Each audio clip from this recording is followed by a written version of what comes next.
ശ്രീലക്ഷ്മി അറക്കലിന്റെ ഒരു പൊളി സാധനം കിട്ടിയിട്ടുണ്ട്. ഒരു പൊളി സാധനം. ഈ പൊളി സാധനം നിങ്ങളൊന്ന് കണ്ടു നോക്കി. താങ്കൾ ഒരാളെ കല്യാണം കഴിക്കുകയാണെങ്കിൽ അതില്ല ഒരു തവണ സെക്ഷൽ കോണ്ടാക്ട് ഉണ്ടായിട്ട് വിട്ടുകളഞ്ഞ തോന്നിട്ട് നമുക്ക് ഒരു രീതിയിലും കംഫർട്ടബിൾ അല്ല എന്ന് തോന്നുന്ന ആൾക്കാരെ വിട്ടുകളഞ്ഞ കേസുണ്ട്. വെറും 10-ൽ താഴെ ആളുകളുമായിട്ട് മാത്രമേ ഞാൻ ആ ബന്ധത്തിൽ ഏർപ്പെട്ടിട്ടുള്ളൂ എന്നാ പറയുന്നത്. കല്യാണം കഴിക്കാനൊന്നും താല്പര്യമില്ല, ഇങ്ങനെയൊക്കെ തട്ടിയും പൊട്ടിയൊക്കെ ഇങ്ങനെ പോകണം, കൂട്ടുകാരൊക്കെ കളിയാക്കത്രേ.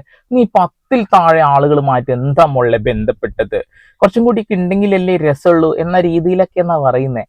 ഇതാണ് മക്കളെ പുരോഗമനം. ഇതാണോ ഫെമിനിസം? ഈ ഫെമിനിസം എന്ന് പറയുന്ന സാധനത്തിൽ ആണുങ്ങൾക്കൊരു സ്ഥാനമില്ല എന്നാണ് ഞാൻ പറഞ്ഞു കേട്ടിട്ടുള്ളത്, ഇവര് പറഞ്ഞ കേട്ടിട്ടുള്ളത്. അങ്ങനെയെങ്കിൽ പിന്നെ ആണുങ്ങളെ എന്തിനാടോ, അല്ലെങ്കിൽ ആണിനെ കാണുമ്പോ എന്തിനാടോ അത് തോന്നി അത് ചെയ്തത്? 10 ആളിൽ താഴെ ആളുകളുമായിട്ട് മാത്രമേ ബന്ധപ്പെട്ടുള്ളൂ. പക്ഷെ നമ്മൾ നല്ല ഒന്നൊന്നര ഫെമിനിറ്റിയാണ് കേട്ടോ. കൊള്ളാം അല്ലെ? അപ്പോ ഈ പുരോഗമനം നിങ്ങളൊന്ന് കാണുക തന്നെ വേണമെന്നുള്ളതാണ്. ഇവരെന്താണ് ഇവിടെ കൊണ്ടുവരാൻ ആഗ്രഹിക്കുന്നത് എനിക്ക് മനസ്സിലാവുന്നില്ല. ചില യൂറോപ്പ് രാജ്യങ്ങളിലൊക്കെ ഉണ്ടെന്ന് നമ്മൾ വിശ്വസിക്കുന്ന, ഉണ്ടോ എന്ന് അറിയില്ല ഇപ്പോ, അങ്ങനെയുള്ള കുറെ കാര്യങ്ങളാണത്. അതായത് ആരെങ്കിലൊക്കെ കാണുകയാണെങ്കിൽ അവരെ കൂടെ അങ്ങ് പോയിട്ട് അങ്ങനെ തിരിഞ്ഞു കളഞ്ഞ് വന്നിട്ട് വരിക, അത്രേ ഉള്ളൂ. കുറച്ച് പാലും വെള്ളവും ജ്യൂസൊക്കെ കുടിച്ചിട്ട് പതുക്കെ ഇങ്ങനെ വരിക. ആ ഒരു സാധനം ഇവിടെ വേണമെന്ന് ആഗ്രഹിക്കുന്നവരാണ് കേട്ടോ കുറെ ആളുകൾ. നമ്മൾ മോഡൽ ഫാഷൻ മറ്റുള്ള കാര്യങ്ങളൊക്കെ ഇങ്ങോട്ട് അഡാപ്റ്റ് ചെയ്യാറുണ്ട്, നമുക്കറിയാം, വസ്ത്രധാരണ. അപ്പൊ അതിന്റെ മുകളിൽ ഇപ്പൊ ഇങ്ങനെയുള്ള കാര്യം കൂടി അഡാപ്ഷനൊക്കെ നടക്കുന്നുണ്ട് കേൾക്കുമ്പോൾ വലിയ അത്ഭുതം ഒന്നും തോന്നാനൊന്നുമില്ല. കുറെ എണ്ണം ഇറങ്ങിയിട്ടുണ്ട്. ഇപ്പൊ IFK ഒക്കെ ഒന്ന് പോയി നോക്കി നിങ്ങൾക്ക് കാണാൻ കഴിയുന്നുള്ളതാണ്. ഓക്കെ, നിങ്ങളുടെ ആ ഒരു ക്ഷമ ഞാൻ പരീക്ഷിക്കുന്നില്ല. ചാച്ചി പറഞ്ഞത് കേൾക്കാനല്ലേ ഇരിക്കുന്നത്, കേൾക്കാം. താങ്കൾ ഒരാളെ കല്യാണം കഴിക്കുകയാണെങ്കിൽ അതില്ല കല്യാണം ഇല്ല, ലിവിങ് ടുഗദർ ആണ് ഇഷ്ടം? ഇല്ല, അതുമില്ല. വെറുതെ ഒരു കാഷ്വൽ ആയിട്ട് ഒരാൾ ക്യാഷ്വൽ. എനിക്ക് ആത്മാർത്ഥ പ്രേമം ഇല്ലാത്ത എല്ലാവരോടും, എനിക്ക് ഇതുവരെ പ്രേമിച്ച എല്ലാവരും അതാണ് നമ്മുടെ പ്രേമത്തിന്റെ അവസാനം എന്ന് പറയുന്നത്. കല്യാണം ഒന്നും അല്ല. അതായത് ഇതുവരെ പ്രേമിച്ച ആളുകളോടൊക്കെ എനിക്ക് ആത്മാർത്ഥ പ്രണയമായിരുന്നു. തിരിച്ചിങ്ങോട്ടുണ്ടോ ചോദിക്കുകയാണ് കേട്ടോ. അല്ല, 10-ൽ താഴെ ആളുകളുമായിട്ട് എന്തോ ഉണ്ടാകുന്നല്ലേ പറഞ്ഞത്. അപ്പൊ അവിടുന്ന് ഇങ്ങോട്ടുള്ളതും അത് തന്നെയാണ്, കാമേശ്വര മറ്റേ സാധനം. എന്തായാലും പ്രേമം എന്നതിന് ഇങ്ങനെ ഒരു അർത്ഥം ഉണ്ടെന്ന് ഇപ്പോഴാണ് ഞാൻ മനസ്സിലാക്കുന്നത്. കാമേഷ് കൊള്ളാം. എന്തായാലും അതിലേക്ക് സാധൂകരിക്കുന്ന ഒരു ക്ലിപ്പ് കൂടി കേൾപ്പിക്കാം. വളരെ വിരലിലുണ്ടാവുന്ന ആൾക്കാർ 10 പേരുമായിട്ട് പോലും എനിക്ക് സെക്ഷൽ കോണ്ടാക്ട് ഉണ്ടായിട്ടില്ല. ഈ പ്രേമം എന്ന് പറഞ്ഞിട്ടുണ്ടെന്നുണ്ടെങ്കിൽ കല്യാണത്തിലേക്ക് എത്തുക എന്നുള്ളതല്ല, ആത്മാർത്ഥമായിട്ട് അങ്ങ് എത്തുക, അതിലേക്ക് എത്തുക. അത് എത്തിയിട്ട് അവർ വേണ്ടാന്ന് തോന്നാണ്ട് ഒഴിവാക്കുക. നല്ല അടിപൊളി പാഠമാണ് കേട്ടോ. ഇങ്ങനെ മുന്നേ ഏതൊരു ഇൻഫ്ലുവാണം അങ്ങനെ പറഞ്ഞത് കേട്ടിരുന്നു കേട്ടോ. ഇപ്പൊ കുറെ കാലത്തിന് ശേഷമാണ് ഇങ്ങനെ ഒരു സാധനം കേൾക്കുന്നത്. എന്തായാലും കൊള്ളാം കേട്ടോ. ഇവരെ പോലെയുള്ള ആളുകളൊക്കെ ഇന്റർവ്യൂവിന് വിളിച്ചു വരുത്തിയിട്ട് നല്ല നല്ല സമൂഹത്തിന് ഗുണമുള്ള പാഠങ്ങൾ പഠിപ്പിച്ചു കൊടുക്കണം. ഇതൊന്നും നമ്മുടെ മക്കൾ കാണാൻ ഇടവരരുതേ എന്നാ പറയുന്നത്. കാരണം എന്താ വെച്ചിട്ടുണ്ടെങ്കിൽ ഇവരെ കണ്ട് ഇൻഫ്ലുവാണമായി കഴിഞ്ഞാൽ അത് വലിയ വാണായി പോകും. അതുകൊണ്ടാണ് നമുക്ക് അത് എന്നെ സംബന്ധിച്ചതെന്ന് പറഞ്ഞിട്ടുണ്ടെങ്കിൽ, ഈ പ്രേമിച്ച് കുറച്ച് കാലം കഴിയുമ്പോഴേ ആ പ്രേമം അങ്ങ് വറ്റിപ്പോവും. കുറെ നാൾ കഴിയുമ്പോൾ അത് പിന്നെ അത് പറഞ്ഞാൽ വറ്റിപ്പോകുന്ന എങ്ങനെ വെച്ചാൽ നമ്മൾ ഭയങ്കര പരിചിതമായിട്ട് നമ്മൾ ആ പ്രേമം അങ്ങ് വറ്റിപ്പോവും. അപ്പം കുറച്ച് കഴിയുമ്പോൾ പിന്നെ അഡ്ജസ്റ്റ് ചെയ്ത് ജീവിക്കേണ്ട കാര്യമില്ല. ഇത് എന്റെ ലൈഫാട്ടോ. താങ്കൾ ഉദ്ദേശിച്ചത് ഈ കറവ പറ്റി പശു എന്നൊക്കെ ഞാൻ പറഞ്ഞിട്ടുണ്ട്. അതേപോലെ പ്രണയം അങ്ങ് വറ്റിപ്പോകുന്ന പറയുന്നത്. ചില ആളുകളുടെ പ്രണയം ചിലപ്പോൾ വറ്റാനുള്ള സാധ്യത ഉണ്ട്. അതുകൊണ്ട് ഉടനെ തന്നെ കമിഴ്ന്നും മലന്നും ചെരിഞ്ഞും ഇരുന്നും വളഞ്ഞൊക്കെ കൊടുക്കുക. അപ്പോൾ അത് കഴിഞ്ഞാൽ അവരെ പൊക്കോളും. പിന്നെ താല്പര്യം ഇങ്ങനെ നമുക്കണ്ട് ഒഴിവാക്കാല്ല. അത്രേ ഉള്ളൂ ചേച്ചി, അത്രേ ഉദ്ദേശമുള്ളൂ കേട്ടോ. നിങ്ങൾ വേറെ എഴുതാപ്പുറൊന്നും വായിക്കല്ലേ. താങ്കളുടെ പെർസ്പെക്ടീവില് പ്രണയിച്ച് നടക്കുന്നതാണ് ഏറ്റവും നല്ലത്. അത് കഴിയുമ്പോൾ അടുത്ത ആളെ പ്രണയിക്കുക, സ്വിച്ച് ചെയ്ത് നല്ലത്. അതെ, എനിക്ക് അങ്ങനെ ഇഷ്ടം. എന്റെ ലൈഫ് എനിക്ക് അങ്ങനെ ഇഷ്ടം. നല്ല ലൈഫ്, അടിപൊളി. ഒന്ന് കഴിഞ്ഞാൽ ഒന്ന്. ഇതിനെ ആളുകൾ വേറെ എന്തൊക്കെയാ പറയും, എന്താ വെടിപ്പുര, എന്താ ഗുണ്ടുപുര, അങ്ങനെ എന്തൊക്കെ പറഞ്ഞു കേട്ടിട്ടുണ്ട്. ഈ പണം കൊടുത്തിട്ട് വെടിപ്പുര നടത്തുന്ന ആളുകളെ മാത്രമല്ല വെടിപ്പുരകൾ എന്ന് വിളിക്കാറ്. അല്ലാതെ തന്നെ വേറെ രീതിയിൽ വെടിപ്പുരകൾ എന്നൊക്കെ വിളിക്കാൻ ഞാൻ കേട്ടിട്ടുണ്ട്. നിങ്ങളെ വെടിപ്പുര എന്ന് ഞാൻ വിളിച്ചിട്ടില്ല കേട്ടോ. ചില ആളുകളുടെ കഥ മാത്രം പറഞ്ഞു തന്നുള്ളേ. അപ്പൊ ആണുങ്ങളെ കാണുമ്പോൾ ഇഷ്ടം തോന്നും, പക്ഷെ ഞാൻ ഫെമിനിറ്റിയാണ്, അയാളുമായിട്ട് ബന്ധപ്പെടും, ഇഷ്ടപ്പെട്ടില്ലെങ്കിൽ അമ്മോനെ പൊക്കോ എന്ന് പറയും, അടുത്ത ആളെ പിടിക്കും. നല്ല ഒരു അടിപൊളി സംസ്കാരമാണ് നമ്മൾ ഇതിൽ നിന്ന് മനസ്സിലാക്കേണ്ടത്. നമ്മള് മായാനദി സിനിമയിലാണ് സെക്സ് ഈസ് നോട്ട് പ്രോമിസ് എന്നൊരു ഡയലോഗ് വന്നതിന് ശേഷം വോളണ്ടറി ആയിട്ട് ആൾക്കാർ ഇഷ്ടപ്പെടുന്നതിന് മുമ്പ് തന്നെ ഡേറ്റ് ചെയ്ത് ഒരു റൂം എടുക്കുന്നു, പോകുന്നു.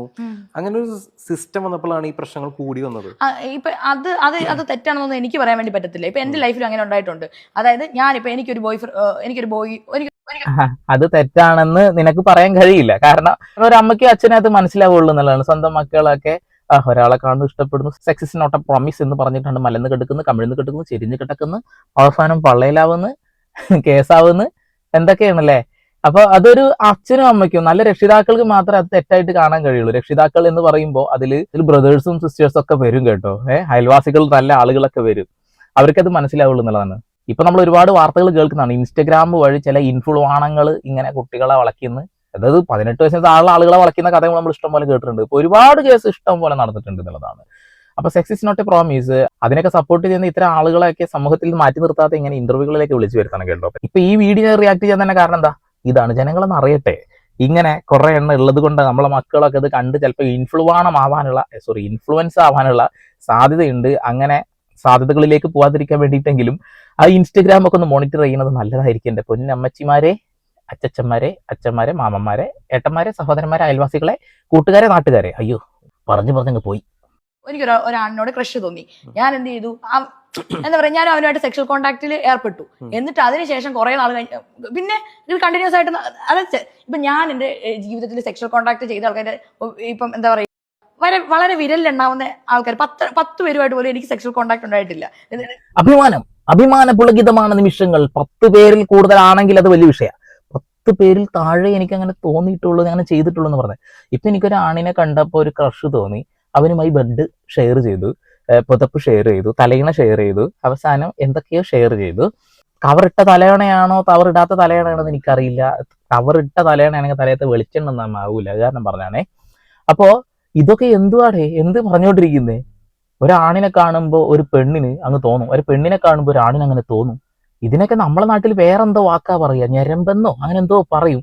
ഇങ്ങനെ സ്വഭാവമുള്ള ആളുകളൊന്നും നമ്മൾ ആരും അടുപ്പിക്കാറില്ല. അങ്ങനെയൊക്കെ അറിയാനൊക്കെ പിന്നെ അത് മാറ്റി നിർത്താറാണ്. കാരണം ഞാൻ പറയേണ്ടതായിട്ടില്ലല്ലോ. ഇപ്പൊ അങ്ങനെ ഇങ്ങനെ തമാശയൊക്കെ എന്റെ കൂട്ടുകാരൊക്കെ പറയുമ്പോൾ ഇവർ പറയും, എടി നിനക്ക് 10 പേരുമായിട്ട് പോലും റിലേഷൻഷിപ്പില്ല, എന്നിട്ടാണോ നീ ഈ പേര് മൊത്തം കേൾക്കുന്നതെന്നൊക്കെ. അപ്പം വളരെ കുറച്ച് സെക്ഷൽ റിലേഷൻഷിപ്പേ എനിക്കുണ്ടായിട്ടുള്ളൂ. നല്ല കൂട്ടുകാർ, ഇങ്ങനെയുള്ള കൂട്ടുകാരൊക്കെ തന്നെയാണ് നമുക്ക് വേണ്ടത്. നിനക്ക് എന്തിനാണ് ഇങ്ങനെ കേട്ടോണ്ടിരിക്കുന്നത്? 10 പേരിൽ പോലും നീ ബന്ധപ്പെട്ടിട്ടില്ലല്ലോ, നിനക്ക് റിലേഷൻ ഇല്ലല്ലോ, എന്നിട്ടും നിന്നെ ആളുകൾ എന്തിനാട്ടെ ഇങ്ങനെ പറയുന്നത്? 10 പേരിൽ കൂടുതലുണ്ടെങ്കിലല്ലേ പറയാൻ പാടുള്ളൂ. നല്ല കൂട്ടുകാര്, ഇങ്ങനെയുള്ള കൂട്ടുകാരെ തന്നെ നമുക്ക് കിട്ടണം അല്ലേ? എന്തെങ്കിലും ഊളത്തരം കാണിക്കുമ്പോൾ അതിൽ നിന്ന് പിന്തിരിപ്പിക്കുന്ന നല്ല കൂട്ടുകാരുണ്ടായിരുന്ന ഒരു കാലമുണ്ടായിരുന്നു. കാലമെല്ലാം മാറി കൂതറകൾ കൂടി. നാടിന്റെ ഒരവസ്ഥ. അപ്പം അതിനകത്ത് തന്നെ എന്താ പറയാ, ഒരു തവണ സെക്ഷൽ കോണ്ടാക്ട് ഉണ്ടായിട്ട് വിട്ടുകളഞ്ഞ നമുക്ക് കംഫർട്ടബിൾ അല്ല എന്ന് തോന്നിട്ട്, നമുക്ക് ഒരു രീതിയിലും കംഫർട്ടബിൾ അല്ല എന്ന് തോന്നുന്ന ആൾക്കാരെ വിട്ടുകളഞ്ഞ കേസുണ്ട്. തീർച്ചയായിട്ടും വിട്ടുകളഞ്ഞ അടുത്തതിന് പിടിക്കണം. 10ൽ താഴെയല്ലേ ഉള്ളൂ, പിടിക്കാലോ. അങ്ങനെ എത്ര പിടിപ്പാടുകൾ ണെന്ന് പറഞ്ഞാൽ അത് ഇമോഷൻ കൺട്രോൾ ചെയ്യാൻ പറ്റാത്ത. ദീപക് മരിച്ചപ്പോ സന്തോഷം എന്ന് പറഞ്ഞ പോസ്റ്റ് ഇട്ടല്ലോ, അതെന്റെ ഇമോഷനെ കൺട്രോൾ ചെയ്യാൻ പറ്റാത്തതുകൊണ്ട് എന്റെ ഭാഗത്തുനിന്ന് മിസ്റ്റേക്ക്. അതെ ഞാൻ പറഞ്ഞേ, അതെന്റെ ഇമോഷൻസിനെ കൺട്രോൾ ചെയ്യാൻ പറ്റാത്തതുകൊണ്ട് വരുന്ന സംഭവങ്ങളാണ് അങ്ങനത്തെ കാര്യങ്ങൾ. മരിച്ചുപോയ ഒരാളെ അമ്മാതിരി ഊളത്തരം പറഞ്ഞത് അവരുടെ ഇമോഷൻസിനെ കൺട്രോൾ ചെയ്യാൻ പറ്റാത്തതുകൊണ്ടാണ് പറയുന്നത്. അങ്ങനെ ഇമോഷൻസ് കൺട്രോൾ ചെയ്യാൻ കഴിയാത്ത ഒരു കൂട്ടം ആളുകൾ നമ്മുടെ സമൂഹത്തിലുണ്ട്. അവരൊക്കെ റിയാക്ട് ചെയ്ത് കഴിഞ്ഞാൽ എന്താവും അവസ്ഥ? ഈ ശ്രീലക്ഷ്മി അറക്കലിനെതിരെ തന്നെ മുഖം അടിച്ച് തിരിക്കും, തെറിയൊക്കെ വിളിച്ചുകൊണ്ടൊക്കെ എത്ര ആളുകളെ രംഗത്ത് വന്നിട്ടുള്ളത്. അവരെ ഇമോഷനൊക്കെ നേരിട്ട് വന്നിട്ടാണെന്നുണ്ടെങ്കിൽ എന്താവും അവസ്ഥ? അപ്പൊ സ്ത്രീകൾക്ക് ഒരു സുരക്ഷ ഈ നാട് കൊടുക്കുന്നുണ്ടെന്ന കാര്യം വ്യക്തമായിട്ട് ഇവർക്ക് അറിയാം. തല്ലാനും പിടിക്കാനൊന്നും ആരും വരില്ല, എന്തും വിളിച്ചു പറയാം, എന്ത് ഊളത്തരവും വിളിച്ചു പറയാം. ആ ഒരു കാരണം കൊണ്ടാണ് ഇവരിപ്പോ രംഗത്ത് വന്നിട്ടുള്ളത്, മുന്നോട്ട് പോയിക്കൊണ്ടിരിക്കുന്നത്. അതുകൊണ്ടൊക്കെ തന്നെ ചില ആളുകൾ ഇമോഷൻസ് പ്രകടിപ്പിച്ച് കഴിഞ്ഞിട്ടുണ്ടെങ്കിൽ ചേച്ചിയെ അതിനുള്ളിൽ പെടാതിരിക്കുക, അത്ര എനിക്ക് പറയാനുള്ളൂ. പക്ഷേ ദീപക് തെറ്റുകാരനാണെന്നുള്ളത് ഞാൻ അതിപ്പോഴും പറയുന്നു, അത് നമ്മളല്ല വിധിക്കേണ്ട കാര്യം. പക്ഷേ താങ്കളെ സംബന്ധിച്ചോളം ദീപക് എന്നെ സംബന്ധിച്ചിടത്തോളം ദീപക് ഒരു തെറ്റ് ചെയ്തിട്ടാണ് എനിക്ക് ഫീൽ ചെയ്തത്. എന്തുകൊണ്ട്? കണ്ണാടൊക്കെ ഒന്ന് മാറ്റി ചേച്ചി നല്ലപോലെയൊക്കെ ഒന്ന് വീഡിയോ നോക്കുക, അതിന്റെ സ്ലോ മോഷൻ വരുന്ന ഭാഗങ്ങളൊക്കെ ഒന്ന് നോക്കുക. ഞാൻ ഈ വിശദീകരിക്കേണ്ട കാര്യമില്ല. ചേച്ചി മാത്രമാണ് അവരെ സപ്പോർട്ട് ചെയ്യുന്നത്, റീച്ച് മാത്രമാണ് ലക്ഷ്യമെന്ന് ചുവാറ് തിന്നുന്ന ആളുകൾക്കൊക്കെ മനസ്സിലാവും. പിന്നെ വേറെ വല്ലതും തിന്നുന്ന ആളുകൾ, തിരിഞ്ഞിരുന്ന് തിന്നുന്ന ആളുകൾക്ക് അത് അറിയുമെന്ന് അറിയില്ല. ഇപ്പം ഞാൻ ആ വീഡിയോ ദീപക് മരിക്കുന്നതിന് മുമ്പ് കണ്ടിട്ടുണ്ട്. അപ്പൊ എനിക്ക് മുമ്പ് കണ്ടു ഈ വീഡിയോ വൈറലായല്ലോ. ഈ വീഡിയോ അപ്പം ഞാൻ കണ്ടത് എങ്ങനെയാന്ന് വെച്ചാൽ, പെണ്ണുങ്ങൾ ട്രെൻഡ് റീച്ച് ആവാൻ വേണ്ടി ഇത് ചെയ്യുന്നു എന്നൊക്കെ പറഞ്ഞാൽ ആര് എടുത്ത് റിയാക്ട് ചെയ്യുന്നു, അങ്ങനെ എന്താ വീഡിയോ ആണ് ഞാൻ കണ്ടത്. അപ്പൊ അതിന്റെ അടി കമന്റ് എടുത്ത് നോക്കിയപ്പോൾ മൊത്തം ഇതാണ്, ഇവര് ഈ ഷിംജി തന്നെ കുറ്റം പറയുന്ന വീഡിയോ ആണ് ഞാൻ കണ്ടത്. അപ്പോഴും ഞാൻ ഇങ്ങനെ വിചാരിക്കുക, ഇവൻ കൈമുട്ട് വെച്ച് മുട്ടുന്നത് കറക്റ്റ് ആയിട്ട് കാണാൻ വേണ്ടി പറ്റുന്നുണ്ടല്ലോ, ഇതൊരു അബ്യൂസ് ആണെന്ന്, ഒരു ബാഡ് ടച്ച് ആണെന്ന് എനിക്കത് കണ്ടപ്പോഴേ മനസ്സിലായി. ബാഡ് ടച്ച് ആയിട്ട് തോന്നും. കാരണം എന്താ വെച്ചിട്ടുണ്ടെങ്കിൽ 10 പേരിൽ താഴെ ആളുകളുമായിട്ട് റിലേഷൻ തോന്നിയിട്ടുള്ളൂ. ഒരാളെ കണ്ടപ്പോൾ അതിന് ഇഷ്ടപ്പെട്ടിട്ട് കൂടെ പോയി. അപ്പൊ അങ്ങനെയുള്ള ആളുകൾക്കൊക്കെ ഇതൊക്കെ ബാഡ് ടച്ച് ആയിട്ട് തോന്നും. ഇവരെയാണ് കൊടുന്ന് ഇരുത്തിയിട്ടുള്ളത് കുലസ്ത്രീ, ഫെമിനിറ്റി, ഇവരെ കൊണ്ട് ഇരുത്തിയിട്ടാണ് ഇതൊക്കെ ചോദിക്കുന്നത്.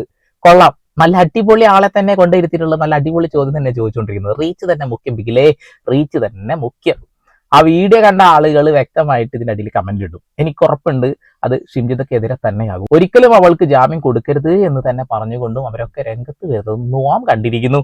ഞാനും അതേ നിലപാട് തന്നെയാണ്. ഒരിക്കലും അവർക്ക് ജാമ്യം കൊടുക്കരുത്. ഇനിയും ബസ്സുകളിൽ ഇങ്ങനെയുള്ള ഊളത്തരം കാണിക്കരുത്. അവർ റീച്ചിന് വേണ്ടി തന്നെയാണ് ചെയ്തതെന്ന് അത് പോലീസുകാർ കുറ്റപത്രത്തിലാണെന്നുണ്ടെന്നുണ്ടെങ്കിലും കോടതിയിലാണെന്നുണ്ടെങ്കിലും ഒക്കെ തെളിഞ്ഞു കഴിഞ്ഞു. ഇനി അധികം വൈകാതെ തന്നെ അവരെ ശിക്ഷിക്കുമെന്ന് വിശ്വസിക്കുന്ന ഒരു മനുഷ്യനാണ് ഞാൻ. അങ്ങനെ തന്നെയാണ് ഞാൻ കരുതുന്നത്. അത് തന്നെയാണ് നടക്കണമെന്ന് ഞാൻ ആഗ്രഹിക്കുന്നത്. പിന്നെ അറക്കല് ചേച്ചിയെ വല്ലാത്തൊരു ചേച്ചി തന്നെ കേട്ടങ്ങള്.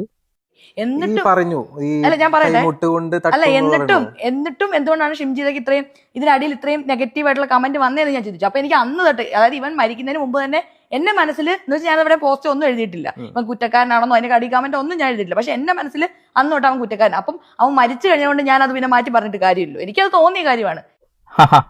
ഇവനെന്നൊക്കെ വിളിക്കുന്ന കളിക്കൂട്ടക്കാരനെയാണ് ചേച്ചി. ചോദിക്കട്ടെ, മരിച്ചുപോയൊരു മനുഷ്യനാണ്. അയാൾ അത്രത്തോളം അപമാനം ഏറ്റുവാങ്ങിയിട്ടുണ്ട് എന്ന് വ്യക്തമായിട്ട് എല്ലാവർക്കും അറിയാം. അദ്ദേഹത്തിനാണ് ഈ വൃത്തികെട്ട രീതിയിൽ സംസാരിക്കുന്നത്. പിന്നെ ഈ ഒരു വളഞ്ഞ നാക്കുകൊണ്ട് തന്നെയാണ് ഇത് പറയുന്നതും കൂടി ആലോചിച്ച് നോക്കണം. എന്ത് യോഗ്യതയാണ് ഇവർക്ക് ഇത്തരം കാര്യങ്ങൾ സംസാരിക്കാനുള്ളത് എന്നാണ് ആദ്യത്തെ ചോദ്യം. ഇങ്ങനെയുള്ള ഊളത്തരം കാണിക്കുന്ന ഊളകളെയൊക്കെ വിളിച്ച് ഊള ഇന്റർവ്യൂ നടത്തുന്ന ആളുകളെ പറഞ്ഞാൽ മതിയല്ലോ.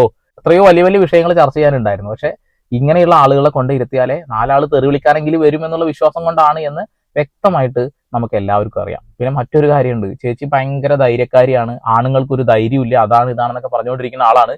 അതേപോലെ തന്നെ ഷിംജിത ആ വീഡിയോ ഷെയർ ചെയ്യാൻ കാരണം അവർക്ക് ഒരിക്കലും നീതി കിട്ടില്ല എന്ന ഉറപ്പുകൊണ്ടാണെന്നൊക്കെ പറഞ്ഞ വ്യക്തിയാണ് ഒരു മനുഷ്യനെതിരെ കേസ് കൊടുത്തത്. എനിക്കെതിരെ അത് പറഞ്ഞു ഇത് പറഞ്ഞു എന്നുള്ളത് അത്രത്തോളം തൊലിക്കട്ടിയെ അല്ലെങ്കിൽ അത്രത്തോളം ഇതേ ഇവർക്കുള്ളൂ. എന്തുകൊണ്ട് ഷിംജിത കേസ് കൊടുക്കാത്തെന്ന് അവർ പറഞ്ഞത് നീതി കിട്ടില്ല എന്നുള്ളത്. നീതി കിട്ടില്ല എന്ന് ഉറപ്പുള്ള നിങ്ങൾ പിന്നെ കേസ് കൊടുത്താൽ നിങ്ങൾക്ക് എന്തോ അലക്കേ കിട്ടുക ചോദിക്കുകയാണ് കേട്ടോ. വേറെ ഒന്നും പറയുന്നില്ല. ഒരുപാട് ആളുകൾ ഇപ്പൊ ഇവർക്കെതിരെ രംഗത്ത് വന്നിട്ടുണ്ട്. ഇമാതിരി ഉളത്തരം പറയുന്ന ആളുകളെ ദയവ് ചെയ്ത് ആളുകളുടെ മുന്നിൽ കൊണ്ട് ഇരുത്തരുതേ എന്നുള്ളത്. ഇവരെന്തോ ടീച്ചറോ അങ്ങനെ എന്തൊക്കെയാ പറയുന്നത്. ഇവരെന്ത് ഉണ്ടയാണ് പഠിപ്പിച്ചു കൊടുക്കുന്നത്. എന്താണ് ആ കുട്ടികൾക്ക് ഇവരിൽ നിന്ന് കിട്ടുന്നത് ഒരു പിടുത്തം കിട്ടുന്നില്ല. എന്തായാലും നല്ല സുഹൃത്ത് വലയങ്ങളുള്ള ആളുകളാണ്. നിനക്ക് 10 ആളിൽ താഴെ ആളുകളുമായിട്ടല്ലേ ബന്ധമുള്ളൂ, എന്നിട്ടും നിന്നെ അങ്ങനെ ഇങ്ങനെ ഒങ്ങനെ കൊള്ളാം. പിന്നെ ഇവരുടെ അപ്പനുമായി ബന്ധപ്പെട്ടുകൊണ്ട് എന്തൊക്കെ കാര്യങ്ങൾ പറയാൻ കേട്ടിരുന്നു. വീഡിയോ കിട്ടിയില്ല, അല്ലെങ്കിൽ അതിൽ കുത്തി കയറ്റിയാനെ. അപ്പോൾ ഒന്ന് ഷെയർ ഒന്നും ചെയ്യേണ്ട. താല്പര്യം കൂടി ലൈക്കും കമന്റും ഹൈപ്പും ഒക്കെ ചെയ്ത് നിന്നോളി. വീണ്ടും വരെ പുതിയ വാർത്താ വിശേഷങ്ങളുമായി സന്ദീപ് പാൾ സൈനിങ് ഓഫ്.